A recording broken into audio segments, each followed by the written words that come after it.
Welcome to LA2LA, episode 7, with Jordan L. Jones. Yes. Today is a very special episode, like I always say. Not because we have him, of course, because we have him, but it's my birthday. Thank you.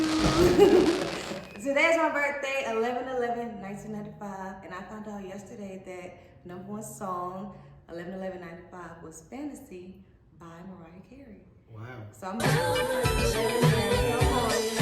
it's given. It's given, you know. So I'm so excited to have Jordan on LA2LA. Thank you. So 7. So let's just get right into it. Like acting, like you've always wanted to act? Crazy, not at all actually. When I was I think 16 or 17, I auditioned for a commercial for NFL Play 60. It's like I don't know, if, like back in the day they used to do these commercials where like NFL players would go talk to kids and get back and all that stuff. So I was in one of those, but my first audition I got it, and for me I was like, oh, this is easy. I'm just gonna do it. Right? Obviously this is not the case. But right then and there is when I was like, okay, I might be kind of okay at this. And then my first year of college, I went to University of Arizona, and I knew that I wanted to transfer because they don't, they're not really doing the acting thing out there, especially in that college, or just there. There's no studios or anything, so I knew what I wanted to do. And so I transferred to USC, and the rest is history. I didn't really act while at SC. A lot of people think that I majored in theater just because I'm an actor, but no, because my mom raised me in a way where it was like, you need a plan A and then you need a plan B. Same. And my plan A really was just get my degree and kind of do maybe a 9-to-5 type of thing, but it will be okay because I have a degree from the University of Southern California, so it'll be cool. And thank God, that was my plan B. Thank God my plan A worked, and when I graduated at SC, I gave my mom my degree. I was like, here go your degree. And I started off as a PA just because I wanted to be in the entertainment business. Just put my work in, and then like after a year I quit, and I said I'm really going, gung-ho straight through this acting thing, and here I am. That's so crazy because I moved down here working as an office assistant at a production company, and then I was doing like PA stuff. And recently, within like in July, I was like, you know what? I'm done with it. I'm just going to do the acting thing, and I've just been studying and trying. That's real. A big thing too is I'm a Christian, and so my necklace says "Call God." And a lot of it has to do with faith, for real. Yes. So I commend you for doing that. Because sometimes it's you don't really know where you're going. It's like, oh my God, how am I going to pay the bills? I'm going to do this. But I think the first step is to just do it and figure it out along the way and have that faith. Because God's not going to let you down. So. Right. And I said that before I made the decision. I said, it's 100% faith-based. Yeah. It's literally 100%. Nothing else. Like, it's 100% faith-based. And I definitely feel like that's why I'm able to keep sustaining through this. And you said you're from here though, right? Yes. Well, like I was born in Dallas, Texas. Okay. And I moved to LA when I was like 5 years old. Okay. And so because of that, I would say that I am from LA. Even my Dallas family is like, you ain't from Dallas. Because you wasn't there long enough, so they're trying to say you can't claim it. Yeah, exactly. Okay. And so when I was 5, I moved here. I know like all the LA stuff. I went to school here. I went to USC, like I said. Grew up here. Went to Brentwood High School. So I would say I'm from LA. But I'm from Dallas too. So what made you heard that to pursue acting, or inspired you to do it? Well, I would say subconsciously, that was my mother. My mom was also an actress. Her name is Tosha Story. Plug. Her name is Tosha Story. She was. She's been an actor, obviously. She's in Tyler Perry's The Oval. She's also in Young and Restless. She was just nominated for an Emmy. Yeah. So let's stop. Make sure y'all watch. Yeah, for real. The Make sure Oval. y'all watch on BET. On BET, okay? Young and Restless. But I wasn't trying to be an actor, because you know how it is sometimes when you're a kid, you're like, my mom or my parents do this, so I ain't trying to do that. Yeah, definitely. That's exactly how it was. Like, my mom went to SMU. I didn't apply to SMU because I was like, off the strength of her going there, I don't want to do anything she did. So, right. At the end of the day, that was just subconscious. You know, we all grew up and I was like, oh, I'm trying to be a basketball player, a football player. And I knew that because I was a class clown in school, and I knew that my calling would be something in entertainment. And like I said, I tried the acting thing, and my mother was like, she got me a manager because she knew all those connects. And like I said, my first commercial that I got, that I received, I actually booked the commercial. So I was like, oh, this is kind of easy for me. You know what I'm saying? Yeah. Not like actually easy, but as a kid, you're like, oh, like first audition, I did it, I booked it. Like the lines are hard, cool. So that was probably when I first knew that I kind of wanted to do it. But after going to Arizona, after going to USC, I felt like in a way there was just something missing, like for me career-wise, and that's how I knew that I really wanted to be entertainment. It's something really within you. Yeah. You know, like it's pulling at you, so it's like you can't really get away from it. So that's really what it is. Like, so would you say anybody's career besides your mom that you followed or like inspired you heavily? I mean, of course I have like my idols, and like one of my main idols is Martin Lawrence. Obviously, no pun intended, or no, not to be cliche, sorry, but Will Smith. I say Jim Carrey, to where it was like if I knew that I wanted to act, but I didn't ever want to be boxed in. Right. When I was in college, I would do like a lot of like Snapchat comedy. People were like, oh, you should be on TV, you should be on TV, and that's great, you know, like that's great. But I was like, I don't want to be boxed in at just comedy. I want to be able to do drama, romance, action, thriller, everything. Yeah. So and they definitely, those three people did all of those, you know, maybe not Martin as much, but because I was thinking about action, I'm thinking about him in Bad Boys. I'm like, he's still comedic. Bad Boys, like Martin Lawrence is the comedic guy, and then Will Smith is kind of like we call it the straight guy, which is comedic because he plays off the comedian.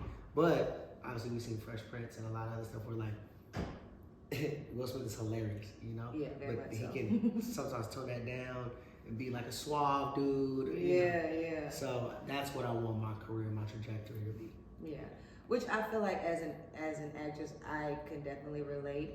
I never want to be boxed into one category because I don't think that really pushes me. I'm not gonna lie, comedy just comes natural. So the drama is like, even though I was doing a self-tape the other day and I'm like, I hate my serious face. Like, I'm like, oh my goodness, I'm not giving sexy because I'm so silly all the time. But it definitely pushes you. And I feel like my teacher, she kind of knows that about me with the comedy. So she's always throwing little drama, drama like scenes at me, which I really applaud and I really need. For sure. But since you brought up Bel-Air, Fresh Prince. Let's talk about Bel-Air. I'm gonna just start out by saying I love Bel-Air. So thank you. I really feel like. Who's your favorite character? Hillary. Really? I remember that. not to do too much. But yeah, I'm not gonna lie. In all honesty, it's really unveiled on this new one. I'm not gonna lie. And the sister, it was like their connection as sisters was so real when Will's mom came. Yeah. It was very real, and their arguments, I'm like, okay, wait, this is crazy you say that. I was talking to her yesterday, I swear I can't make this up. And we're just talking about this random stuff, but I was just thanking her because, we all push each other. And when we're acting, it's not like, for me in acting, it's like we learn the lines and then we throw the lines away and we're just in the moment, And in that scene where she argues with April Parker Jones, who plays Will's mom, it was crazy because I was in that scene and I was watching, but I was really responding. And it was real reactions. Yeah. I literally rewinded about 3 times because I'm literally wanting to see everyone's reaction. Yeah. And I was like, oh, this is real and raw. Like, this is For a real. really, even like how she cut her off. I'm like, oh yeah, they Yes. were definitely into it. So that was like one of my And favorite they did moments. that scene a few times. It was a little different, but like I said yesterday, I was talking to her and I was like, man, because I never thanked her for that scene. Because as an actor, you know, you was getting inspired by certain things, and so when she was doing that scene, I was just like, man, that's acting. That's we all acting, we're all good, but I was yeah. like, that's what it's about. So it Yeah. was number one. It was funny that you brought that up because I really was talking to her yesterday while our About cars, that scene. and I was just like, yo, that scene was crazy. But yes, It was crazy. She's What your was- favorite? Cool. I'll accept that. You know what my favorite is. Come on now. Come on now. So, speaking of my favorite character, how did you study? Like, did you go back and watch the original? Or did you kind of keep it 100% kind of original in your own way? Got it. Okay. Well, two answers. First, I watch Fresh Prince. Anyways, night. yeah. Same. Same. I watch Martin, Fresh Prince every single night. Martin, Fresh Prince, Jamie Foxx, Show, Wayans Brothers. It's always on. Yeah. One of them is Shout on. out to I do that BET. to go to sleep, for real. Shout out to BET. And shout out to the shows for being so good that they're in syndication and you can still watch them. And shout out to the comedic leads. Yes. Because that's a For big sure, thing. it's big, for real. But I would say to play jazz, I didn't tap it. I mean, subconsciously, I know every single episode, Yeah. you know, by heart. And to play this character, as you've seen, the show is a drama. It is so different. So different. That honestly, I wouldn't know how the old Jazz will react in a certain situation that they put me in. Also, I talked to him, and you know, once again, not to be cliche, but he was just like, man, just keep doing you, because you know, and not in a bad way, but the Fresh Prince of Bel-Air, I still watch it every night. The Fresh Prince of Bel-Air is a comedy, and this is a drama. So a lot of situations that I'm being put in or things that I have to say, I haven't even heard him say in the show. Like in the show, it's not like he was ever, you know, getting serious and giving Will advice, or the opposite, like I got with Hillary, like he wasn't. Like, you know, so there's a lot of differences, but the subconscious me knows how Jazz swag was, and you know, just certain little things I can add. But yes, this character is more of what I created. You know, of what I think this new age jazz should be, and it's going well. It's going really, really well. Let me tell you, it really is going really, really well. Do you think? How was that audition process for that? That was crazy. I'll tell this story too. I actually I turned down the audition first. I did crazy, and I'm a firm believer in God, and it's like what's for you is for you. Yep. Nobody can take it, even if you don't want it. That's the crazy It's gonna thing. get right back to you. Even if you don't want it. So I remember I got the audition, and when I got the audition, it just was, you know, we have an audition for you to play jazz in the new Fresh Prince, and I was like, hell no. Like I was like, if we're doing a reboot of the show that, first of all, is still on. I still watch it, so good. And are we about to do another sitcom? Because we don't need another sitcom. We still out, and this is not gonna be as good as the first, you know. And I just was like, no, I'm not doing it. And my manager called me back the next day and said, I'm not gonna let you pass on this. I can't let you pass on this. And I was like, okay. I read the script. I was like, okay, this is different. This is different. So I auditioned, and then you know, after I audition, I throw the lines and stuff away because I don't want to get too I've heard a few people do that. Yeah, because I mean, we get so many auditions, and if you get too tied to it, you get emotion tied to something that honestly may not have ever been yours. So there's no reason to waste that emotion, really. Right. It's okay to do that. Obviously, you're a human being. So if you get an audition and you get a call back and then you're testing, like of course you're gonna be attached. But after the auditions, I like throw my lines away, everything. So I don't think about it. And if it comes back, it comes back. So that's what happened. I was in Atlanta, and they were like, yeah, we want you to do a chemistry with Will Jabari.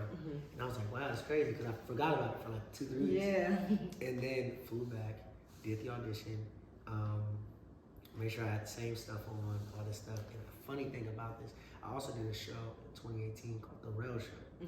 And with Lil Rel, Sinbad, Chess Hilarious. And I think the craziest part is the audition process is so different for all of it. So on that one, I get in the chemistry read, and the director kept telling me to do it over and over and over and over and over again. So I'm thinking that I didn't get it because obviously I didn't do it right. And fast forward, I ended up getting the role. Talked to him, and I was like, "What happened in the audition?" He kept telling me to do it over and over again. He was like, "We want to make sure you were good at taking direction." And I was like, "Oh, so it had nothing to do with me messing up." He's like, "You never messed up. I just wanted to see how easy you were to work with." I'm like, "Cool." So in my head, I'm like, "I know how auditions work." Not the case. I do the callback audition with Morgan Cooper, who's the creator, and Jabbar Banks, who plays Will. And I do 2 scenes, and I do the first scene, and they were like, "Great, next scene." Right when I was done, and right there, I was like, I didn't get it. Because he didn't ask me nothing. So I do the second scene, he does the same exact thing. Great job, yada yada. Afterwards, swear, call my mom. 30 seconds after, call my mom. Yeah, I didn't get it. She was like, what the fuck? What do you mean you didn't get it? Did you mess up? Did you cuss them out in the thing? Like, you just did it. And I was like, nah, he didn't ask me any questions. He didn't, because I know. You know?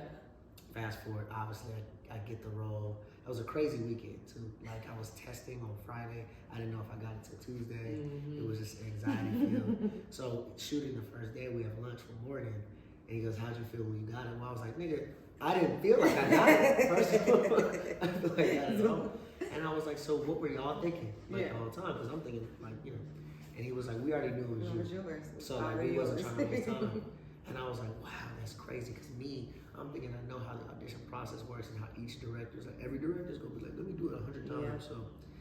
So that was my audition process, which is, I'm so thankful.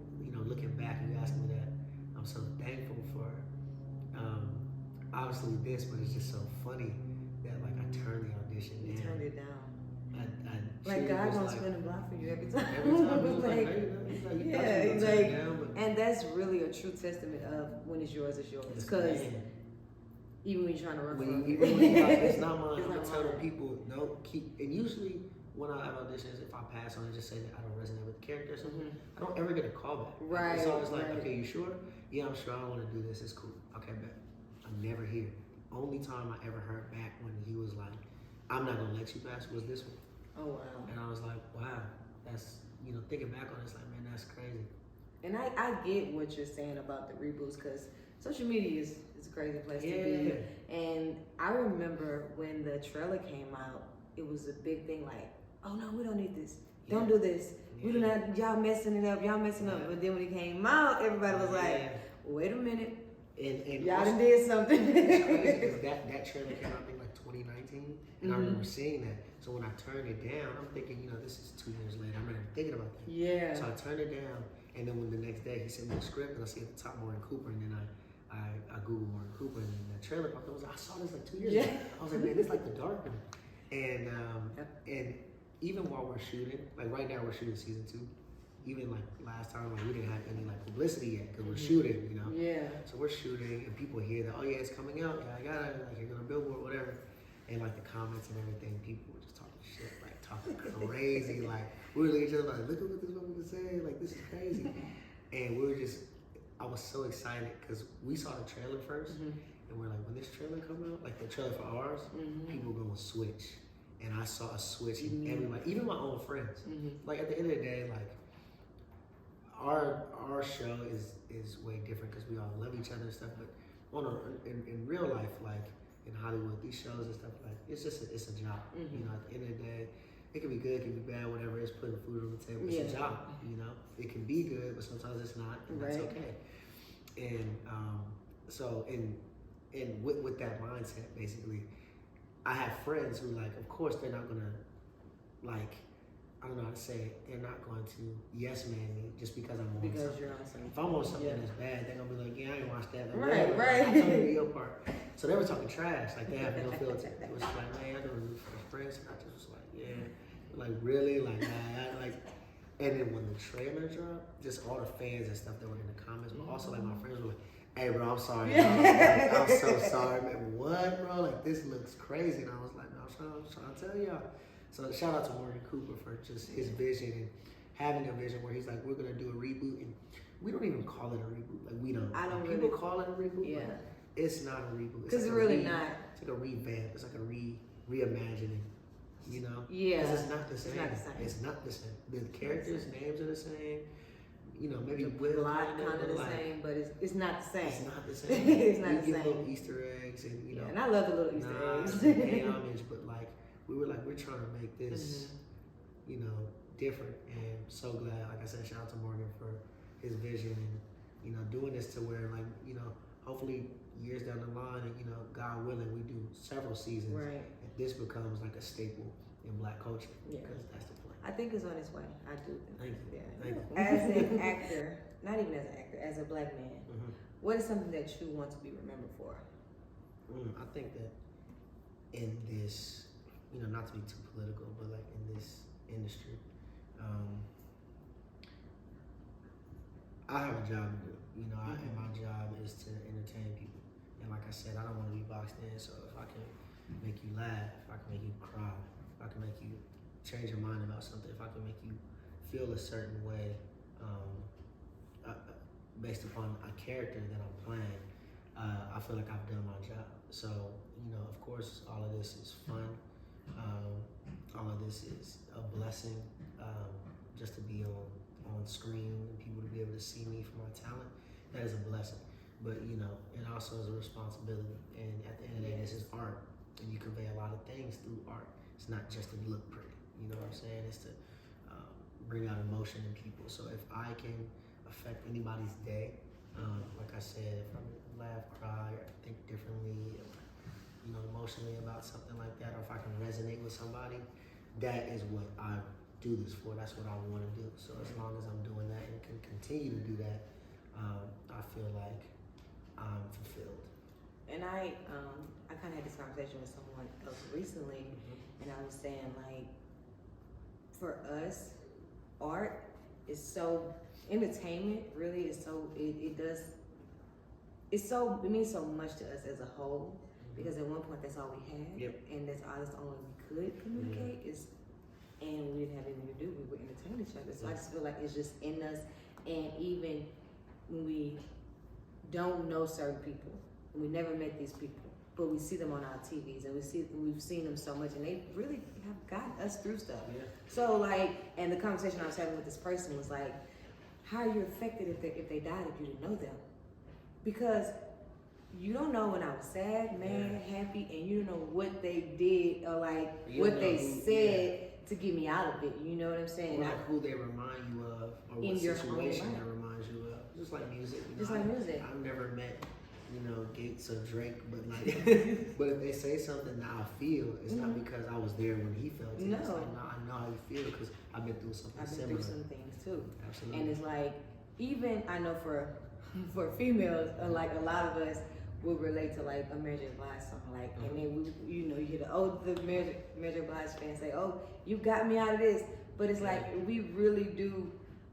That's just how we communicate. And I would say even for films, so many films have brought my family together. Yeah. Like we literally talk in film.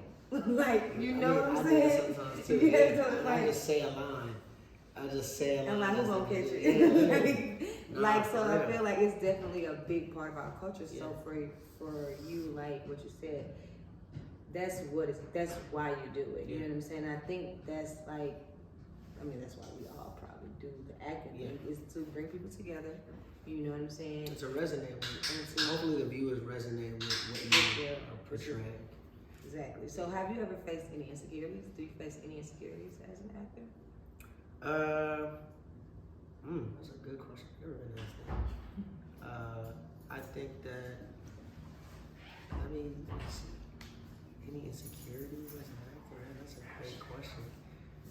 Nah, not really. I think that when I was younger, before I actually became like, not a staple, but like in a show that people watch, because I'm nowhere near where I'm trying to go. Right. But I would say that just a general insecurity, and like I said, when I was younger, and I think the reason why God blessed me with this is because I finally got there mentally. Sometimes, especially with social media and Instagram and stuff like that,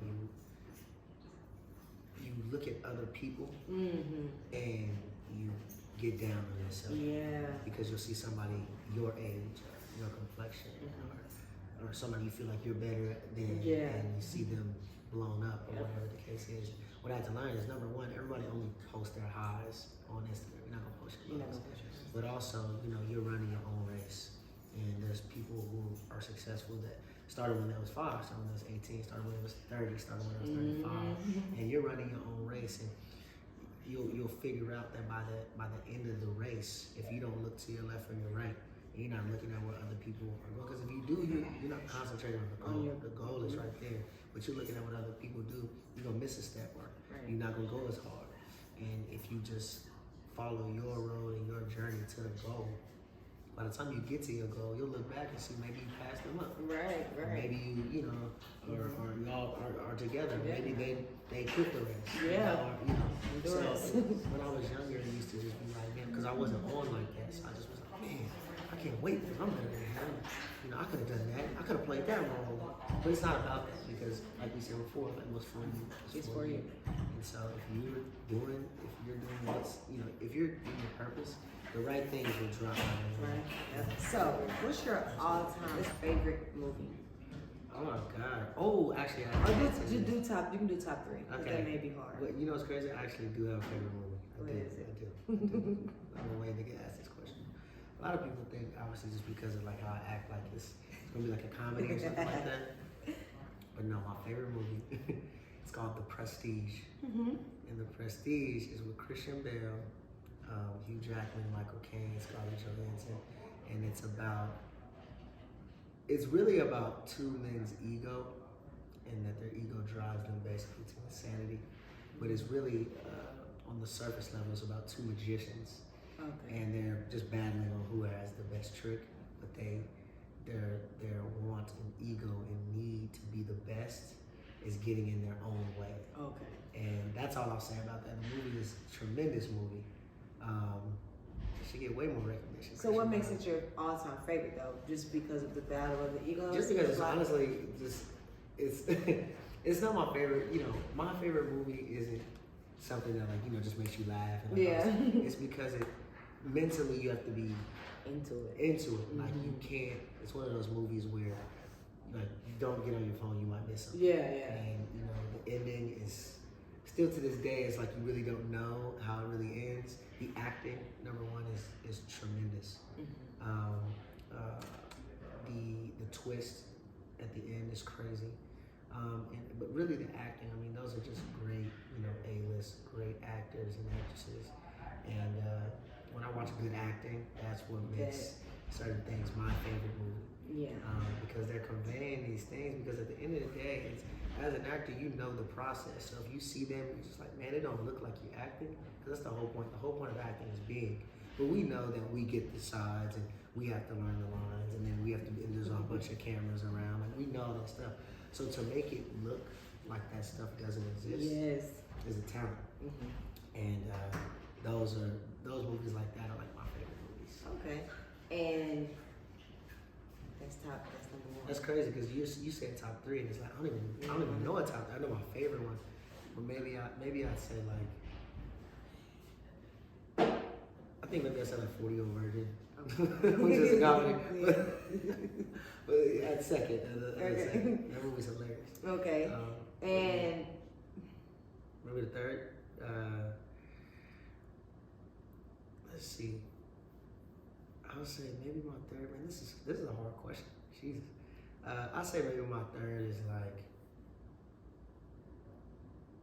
I think my third is Menace to Society. It's either Menace to Society or Boys in the Hood. Obviously, two great cult classics in the Black community, but you know, telling a real story. I mean, those stories really resonate with, you know, who we are, obviously, and just trying to make it. You know, they're both about Black people trying to make it, but circumstances around them are pulling them back. If that's on their own, you know, or just actually like, I can't go anywhere because of what I got going on, and those are movies that resonate because that's how, you know, I'm not trying to speak for every Black person, but I mean, I feel like I can. You can. And that, you know, that's how we all live, where it's like, we try to get to a certain level, but if it's friends, family, or environment that we're around, teachers, you know, people around and us. it's not even having to be in those circumstances, but it's still the same situation. Exactly. You know what I'm saying? It may not be this, but it's that. You know. So what would you say your all-time favorite? I'm gonna guess all-time favorite series? Is it Martin? You said Martin. Yeah, I would say that for me, my all-time favorite, like my show, is Martin for sure. What's your favorite episode on Martin? Okay, there's an episode. First of all, I could name 10, but there's an episode. I don't know what is the title of it, but it's the episode where basically Martin runs a stop sign and gets a ticket for it, and he's like mad about it and stuff, so he has to go to court. Oh. And he has to, so when he goes to court, and the police officer is not there, so they throw it out. Like you don't owe any money or anything. But Martin's like, nah, I'm gonna have my trial. And it has a whole like fake trial. He's like interrogating people or something over a stop sign, over a stop sign thing. And the police officer ends up coming, and they actually have a trial. And I can't even do the stuff that he was doing, but like, he's just so funny, man. I think that that's why Martin is my favorite show, because as a, I do Bel-Air stuff, but I'm really good at physical comedy. Like the Morel Show was a sitcom, and I think that with sitcom is timing. Like when I was doing the Morel Show, it was a lot like, okay, after he says that joke, like audience will laugh, and then you gotta go right in because we only got 24 minutes. Yeah. This like time. If you watch Martin, it's about timing, but like he'll go on for like 30, 40 seconds. So then now I'm watching, as an actor, now I'm watching the background. Now I'm watching the guest star who is trying to get his line out, but he, he's in the moment, he's not gonna say my line yet.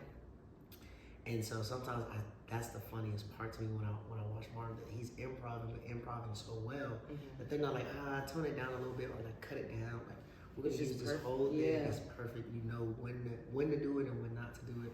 And that's a talent, especially when, of course, y'all see the TV, but y'all don't see the hundreds of cameras and the people telling you like, go. Yeah. And he mastered that, and on top of that, just extremely funny and doesn't care and physically funny.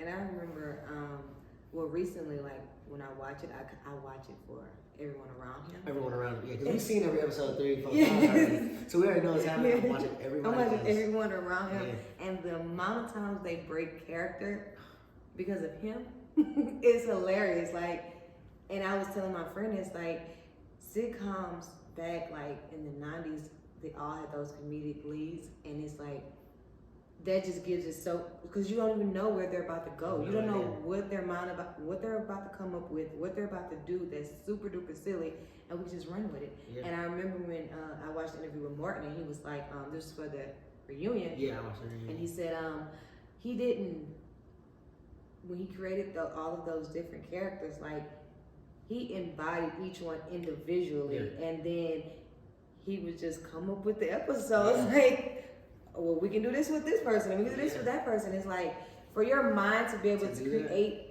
each of these characters, and like, how many characters did one play on Martin? Like, at least like 5 or 6. Like 9. It was so many, and like they all were so uniquely themselves. Yeah. So it's like, it kind of goes back to into the, not to cut you off, but into the point where people dress up and kind of do that. It wasn't that. I would say but I would say that Martin Lawrence, Eddie Murphy, those, to me, I could be missing some people, so I apologize, but those are the only 2 people that when they did those characters, you weren't thinking about Martin's playing them. No, exactly. You're like, that is another, Shanae was Shanae. It wasn't Martin and not Drag. Martin.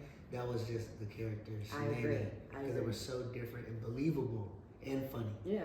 That it was on some like, that's not Martin. These are different people. Lil Roscoe, like all of them. Jerome, like everybody was so different. All new. And it's not Martin. That's Jerome. That's Jerome. So, what do you have to say, or any advice you have to give to young, aspiring actors? With all the cliche things that I should say, chase your dreams, don't give up. Don't let nobody tell you what you can or can't do. Those things are also all very true. But I think kind of what I said earlier, and I got that from Jimmy Iovine. He was doing a documentary, and he was talking about horse races. And the horse races, obviously you probably don't watch them like that, like I don't, but I know that they have like these blinders, like the little goggles.